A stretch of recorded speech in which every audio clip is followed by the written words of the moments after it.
ये एग्जाम्पल करते हैं। अच्छा, इसमें ना ये मतलब सिंबल वैल्यूज कोई ले रखा है ना, एक्चुअल न्यूमेरिकल वैल्यूज नहीं ली। न्यूमेरिकल वैल्यूज में फिर एडिशनल एक कैलकुलेशन और आता है फिर उसमें, ठीक है। अपन सिंगल वैल्यूज के टर्म्स में कर लेंगे, वो एक ही बात है। तो डिस्टेंस बिटवीन स्लिट्स वही डी दे रखा है, फिर और ये वाला डिस्टेंस जो है डी है, स्क्रीन डी दूर है। अच्छा, इसमें क्या किया, एक थिन ग्लास फिल्म जो है वो एक सोर्स के आगे जो है वो रख दी, और इसका जो ये स्लैब का रिफ्लेक्टिव इंडेक्स जो है म्यू है और थिकनेस ए है, ठीक है। तो पहला तो क्या बोलता है, fringe width before and after introduction of slab. Fringe width में कोई चेंज आएगा क्या, तो उसको निकालते हैं। तो इसको S1 मान लेते हैं, इसको S2 मान लेते हैं, और ये पॉइंट जो है इसको P पॉइंट मान लेते हैं। पार्ट डिफरेंस निकालते हैं, पार्ट डिफरेंस पॉइंट P पे, पार्ट डिफरेंस कितना होगा, यदि ये ग्लास फिल्म होती ही नहीं, ठीक है, तो पार्ट डिफरेंस क्या होता है, S2P माइनस S1P, ठीक है। तो इतना ये तो है ही, उसके अलावा जो ये S1P वाला जो डिस्टेंस है उसमें एक और डिस्टेंस ऐड हो जाएगा। हम यदि कोई स्लैब बीच में डाल देते हैं तो एडिशनल पाथ लेंथ जो है वो कितनी ऐड हो जाती है, ऑप्टिकल पाथ, ये तो अपन देख चुके हैं, म्यू माइनस 1 इंटू ए, ठीक है भाई, ये तो अपन देख चुके हैं पहले कि अपन ने वो एग्जांपल किया था कि किसी एक रे को हम एक तो पहले सीधा भेज दें, और उसी रे को यदि हम किसी स्लैब के थ्रू भेजें और स्लैब की विड्थ ए है, तो बिना स्लैब के पाथ लेंथ कितनी हुई, ए, और स्लैब के साथ में पाथ लेंथ कितनी हुई, म्यू ए। तो एडिशनल पाथ लेंथ है ना, जो एडिशनल जो ऑप्टिकल पाथ जो है जो ट्रैवल किया रे ने, वो कितना हो गया, म्यू माइनस 1 ए, ये एडिशनल है।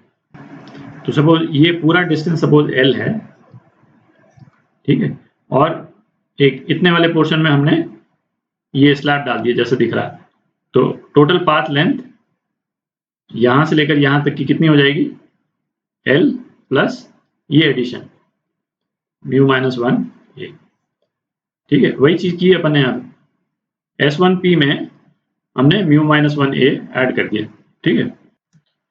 तो अब ऐसा करते हैं, एक तो nth मैक्सिमा का लोकेशन निकाल लेते हैं और n प्लस फर्स्ट मैक्सिमा का लोकेशन निकाल लेते हैं, है ना। दोनों को माइनस कर देंगे तो अपने पास फ्रिंज विड्थ आ जाएगी इसके साथ में, स्लैब के साथ में, ठीक है। अच्छा, जो फ्रिंज विड्थ विदाउट स्लैब है वो तो अपने को मालूम है, इसको बीटा नॉट बोल देते हैं, वो तो लैम्डा डी बाई डी, ठीक है। तो ये जो है ये विदाउट स्लैब, ठीक। अच्छा, तो मैक्सिमा के लिए कंडीशन क्या थी, मैक्सिमा के लिए कंडीशन थी एन लैम्डा मैक्सिमा के लिए, तो S2P माइनस S1P ये कितना हो जाएगा, D sine theta minus mu minus 1, ये एन लैम्डा के लिए हो गया। तो ये थीटा nth मैक्सिमा की लोकेशन हो गई, तो इसको साइन थीटा n बोल देते हैं, और D sine theta n plus 1 ये a है, माइनस म्यू माइनस 1 a, ये कितना हो गया, n प्लस 1 लैम्डा हो गया, ठीक है। दोनों को माइनस कर दें तो क्या आ जाएगा, D sine theta n plus 1 minus sine theta n, ये कितना आ गया, लैम्डा के बराबर आ गया, ठीक है। अच्छा, साइन थीटा n प्लस 1, ठीक है। तो सपोज आपका n प्लस 1 मैक्सिमा जो है वो यहाँ बन रहा है, ठीक है, और nth मैक्सिमा सपोज यहाँ बन रहा है, तो इसको अपन बोल देते हैं क्या, yn प्लस 1, और इसको अपन बोल देते हैं, ये डिस्टेंस को अपन बोल देते हैं yn बोल देते हैं, ठीक है। तो साइन थीटा को क्या लिख सकते हैं, साइन थीटा tan थीटा बराबर है yn plus 1 upon D minus yn by d, ठीक है, इज इक्वल टू लैम्डा, और yn प्लस 1 माइनस yn क्या है, फ्रिंज विड्थ, ठीक है। तो ये फ्रिंज विड्थ हम लिख रहे हैं जब रिफ्रैक्टिव इंडेक्स का हमने एक फिल्म डाल रखी है तो बीटा म्यू लिख दिया मैंने, तो सेम ही आ गई,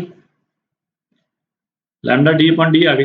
ठीक है, तो क्योंकि ये वाला पोर्शन बेसिकली ये तो कैंसिल हो गया ना, ये वाला पोर्शन डिलीट हो गया, तो सीधा यही आ गया, तो कोई डिफरेंस नहीं है फिल्म इंट्रोड्यूस करने के पहले और बाद में, है ना, कोई डिफरेंस नहीं है। तो ये तो आपका ए पार्ट का आंसर हो गया। फिर क्या पूछा है, the new location of central maxima. तो सेंट्रल मैक्सिमा कब होता था, जब पार्ट डिफरेंस 0 होता था। ठीक है, तो location that is location of maxima with 0 path difference, तो उसको निकालते हैं। तो अपन ने पार्ट डिफरेंस यहाँ पे निकाला, तो इसको 0 कर देते हैं। ठीक है, तो अपने पास वो थीटा की वैल्यू आ जाएगी जहाँ पे सेंट्रल मैक्सिमा बनेगा। तो अब की बार जो है सेंट्रल मैक्सिमा बिल्कुल बीच में नहीं बनेगा, दिख ही रहा है। ठीक है, ये बाकी मिटा देते हैं। तो 0 पार्ट डिफरेंस के लिए अपन ने इसको 0 कर दिया। ठीक है, तो क्या आ गया, डी साइन थीटा नॉट बोल देता हूँ is equal to mu minus 1 into A. ठीक, तो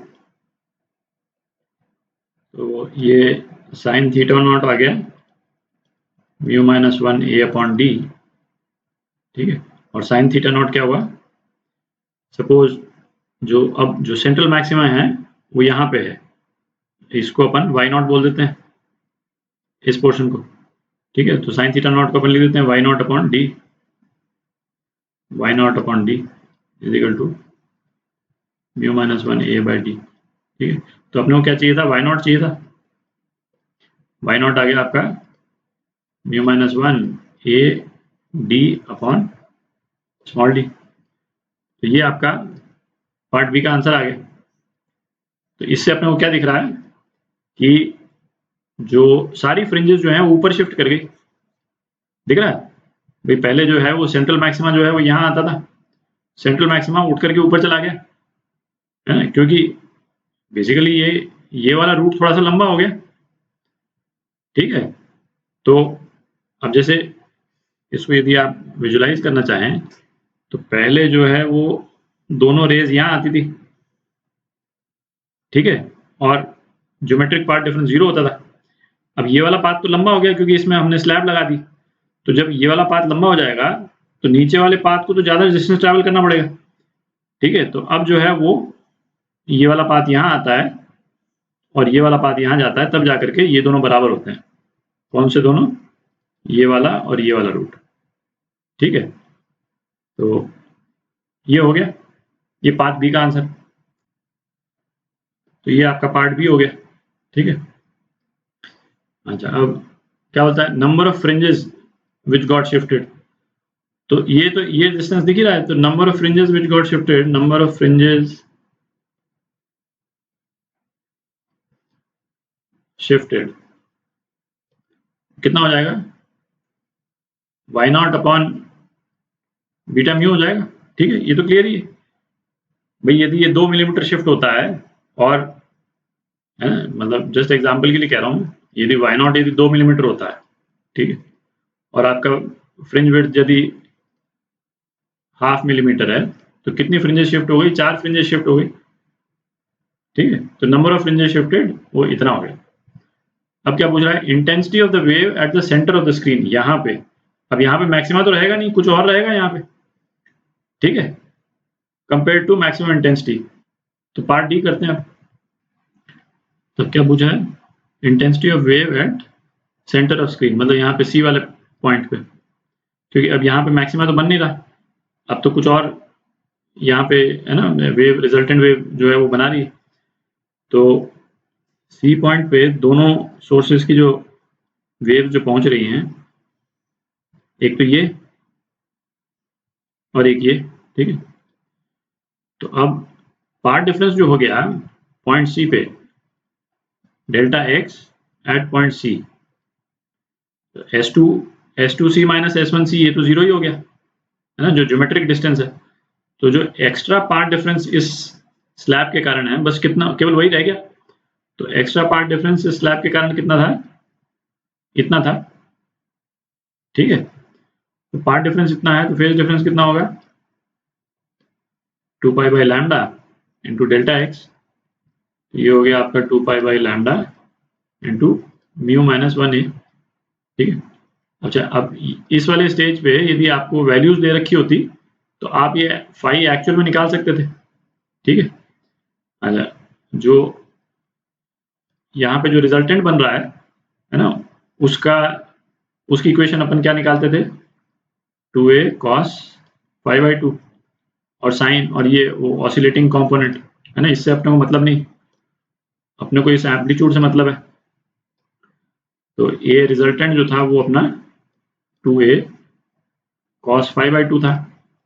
तो यहाँ पे ए रिजल्टेंट एट पॉइंट सी, ये कितना हो गया 2a cos और ये 5/2। ठीक है। इसको आप मतलब यहाँ पे तो अपन वेरिएबल्स के टर्म में लिख पा रहे हैं, पर अपने पास में वैल्यूज होती तो अपन एक्चुअल फाई निकाल सकते थे। तो अब एम्पलीट्यूड निकल गया पॉइंट सी पे, तो अब अपन इंटेंसिटी निकाल सकते हैं। ठीक है, कर लेते हैं उसको। तो इंटेंसिटी एट पॉइंट सी, ठीक है, अपॉन इंटेंसिटी मैक्सिमा। ठीक है। तो इंटेंसिटी एट पॉइंट सी क्या हो गई, A R at point C का स्क्वायर, मतलब इस वाले टर्म का स्क्वायर, बेसिकली जो ये वाली जो टर्म है इसका स्क्वायर, और आई मैक्स क्या हो गया, जो मैक्सिमम एम्पलीट्यूड है ये, ठीक है, उसका स्क्वायर। तो बेसिकली ए मैक्स का स्क्वायर, ये basically a r c square upon 4 a square हो गया। अब ए आर सी की वैल्यू आप यहाँ पे डाल दें। ठीक है। तो बेसिकली क्या आ जाएगा, एक कॉस की वैल्यू आ जाएगी, कॉस स्क्वायर, ये पूरा ये आ गया π/λ म्यू माइनस 1 इंटू ए। ठीक है। तो ये यदि आपको टर्म इसके वो मालूम हो वैल्यूज तो आप निकाल सकते हैं। तो ये आपका आंसर आ गया। ठीक है।